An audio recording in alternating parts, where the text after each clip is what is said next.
అందరూ బాగున్నారా? ఈ రోజు మనము రాగిపిండి లడ్డూలు చేసుకుంటాం.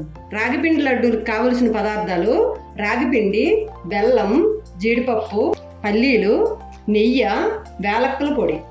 ఇప్పుడు మనము ముందుగా ఒక కడాయి తీసుకోవాలి. స్టవ్ వెలిగించుకొని పల్లీలు వేపి పెట్టుకోవాలి. ఫస్ట్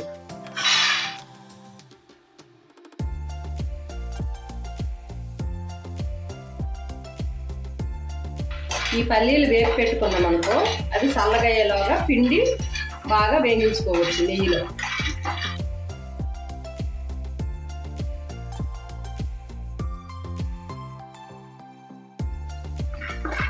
ఇది దోరపదులుగా వేయించుకోవాలి.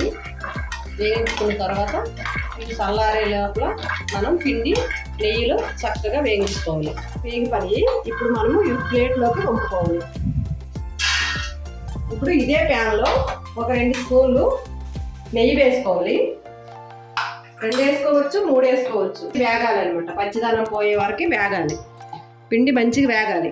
ఇదిగో రాగి పిండి అండి. ఇది పిండి పచ్చిదనం పోయేదాకా మనం వేపుకోవాలి నెయ్యిలో.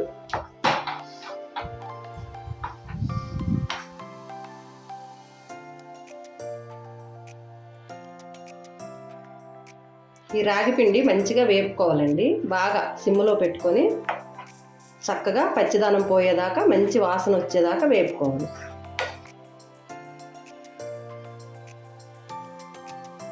కలుపుతూ ఉండాలి, మాడిపోకుండా చక్కగా వేపుకోవాలి. ఈ రాగిపిండి లడ్డూలు చాలా మంచిదండి. ఎందుకంటే రాగిపిండి బెల్లంలో ఐరన్ కాల్షియం బాగా ఉంటుంది కాబట్టి, పుష్కలంగా ఉంటుంది కాబట్టి చాలా మంచిది. పిల్లలు తిన్నా, పెద్దోళ్ళు తిన్నా హెల్త్ పరంగా చాలా బాగుంటుంది. 5 నుండి 10 నిమిషాల్లోనూ ఇది బాగా కలుపుకున్నాను. వేగిపోయింది. చక్కగా వేగిపోయిన తర్వాత మనము స్టవ్ కట్టేసుకోవాలి.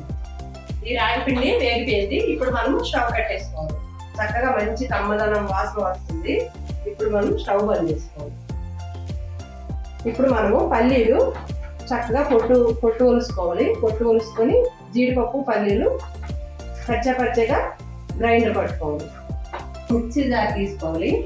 తీసుకొని ఇందులో వేగించి పొట్టు తీసిన పల్లీలు వేసుకోవాలి. తర్వాత జీడిపప్పులు వేసుకోవాలి. వేసుకొని మనం బరకగా మిక్సీ పట్టుకోవాలి. ఇలా మిక్సీ పట్టుకోవాలండి. ఇది కొంచెం కొద్దిగా మెత్తగా అయింది కానీ సరిపోద్ది. ఇలా ఉండాలి. రవ్వలుగా ఉంటే మనకి మంచిగా లడ్డూ తింటుంటే చాలా బాగుంటుంది. ఇప్పుడు మనం చిన్న తగ్గాలు తీసుకొని పొయ్యి మీద పెట్టుకోవాలి. ఇగో కప్పుడు బెల్లం,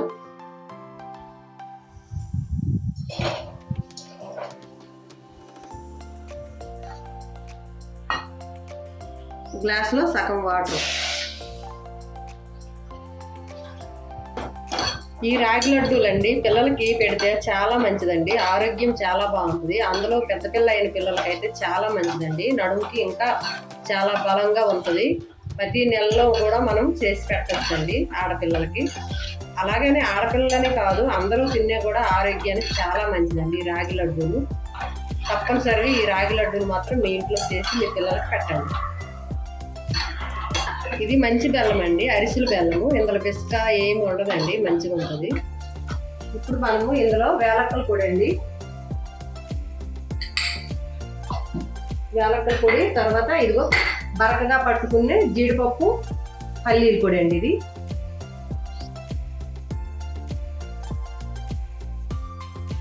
ఇది మంచిగా కలుపుకుందాం. ఈ రాగి పిండిలో బాగా వేయించిన రాగి పిండి కదా ఇది. ఇందులో మనము పల్లీలు, జీడిపప్పు, బరకగా పట్టుకున్న పొడి కలిపి ఇలా పాకం రావాలండి. మరీ కొంతమంది వాటర్గా ఉన్నప్పుడు వేసేస్తారు, అలా వేయొద్దు. కనీసం ఒక వారం రోజులైనా నిల్వ ఉండాలండి. మనం పాకం వచ్చిన తర్వాత వేసామనుకో, వారం రోజులు ఉన్నా కూడా ఏవి పాడవ్వండి, చాలా బాగుంది. కొంచెం పాకం రావాలి. నీళ్ళలాగా మరగబెట్టి వేసి వద్దండి, బాగుండదు. అయిపోయిందండి. ఇప్పుడు స్టవ్ కట్టేసి మనం పిండిలో పోసుకోవాలి. చూసారండి, ఏం లేదు, మంచి బెల్లం అండి. ఇది అరిసెల బెల్లం. వేడిగా ఉంటుంది కదండి, ఇలా కలుపుతూ ఉండాలి. చల్లగా అయిన తర్వాత మాత్రమే చేయి పెట్టాలండి. ఎందుకంటే ఇది పాకం కదా, బాగా మంచి వాసన వస్తుందండి. అసలు ఎంత టేస్టీగా, ఎంత ఇప్పుడే తినేవాలి అన్నంత వాసన వస్తుంది.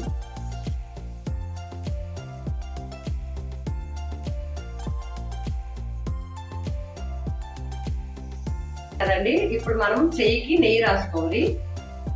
కొద్దిగా నెయ్యి రాసుకొని మనం లడ్డూలు కట్టుకోవాలి.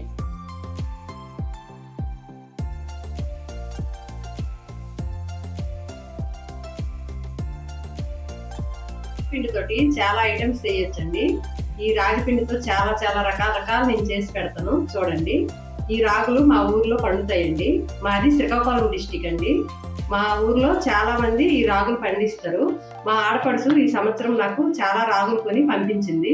అక్కడే దంచి ఎండేసి కడిగి మంచిగా సెరిగి నీట్గా క్లీన్ చేసి నాకు పంపించిందండి. ఈ రాగి పిండితో చాలా చాలా రకరకాలు చేసుకొని తినొచ్చండి. ఆరోగ్యానికి చాలా మంచిదండి. చూసారా కదా ఫ్రెండ్స్, ఇవి ఎలా ఉన్నాయో మీ ఇంట్లో కూడా ఒకసారి ట్రై చేయండి. ఎలా వచ్చాయో కామెంట్ లో పెట్టండి. తర్వాత ఈ వీడియో మీకు నచ్చినట్టయితే లైక్ చేయండి, షేర్ చేయండి, సబ్స్క్రైబ్ చేయండి.